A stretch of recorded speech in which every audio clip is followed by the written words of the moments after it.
Our politicians are under starters' orders, but unlike previous general elections, this is shaping up to be much more than a two-horse race. Well, this is going to be a photo finish.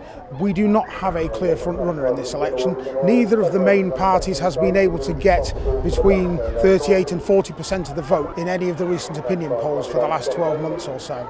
So that means that the great likelihood is the two main parties will be very close together, and the least obstacle on the course could cause them to fall.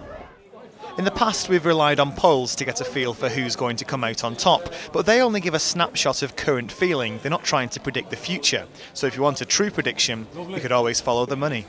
Well, at the moment, the bookies have got a Conservative majority as slightly more likely than a Labour majority, but the big favourite at the moment is a Labour or Conservative minority government, with no single party being an overall winner. Well, we quite fancy Lights Camera Action. And according to one Stoke-based bookmaker, there was a surge in betting on the Scottish referendum, and the general election could be worth tens of millions.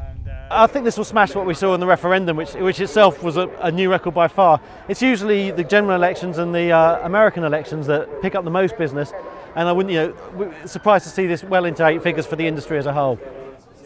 And you can find odds right down at a local level. Well, it's expected to be a close contest here in Wolverhampton South West, where the Labour candidate is the slight favourite. Just down the road in Worcester, the Conservative candidate is the slight favourite. If you fancy a real outside bet, how about Birmingham Ladywood, 50 to 1 on White D? Pony each way, White D. 25 each way on 9. Thank you very much. As far as we know, she's not even standing. Of course, we gave him back his 50. But we didn't find much enthusiasm for betting on politics at the racecourse, although there were one or two interested.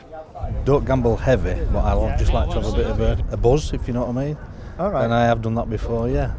Any success? Not really, no. I would never bet on anything like that, no. It's only a two-horse race, really, isn't it? So, you want to get even money. Well, this time round, is it all the other parties that are doing quite well? Go for an outsider, can't do any worse, can they? than these things today. Any donkeys, they're not on here, are they? They're there. So as the race to electoral success thunders towards the finish line, everyone will have an opinion about who's going to win. But it might be worth a look at the odds, as well as the polls, before you make your own prediction. Comfortable.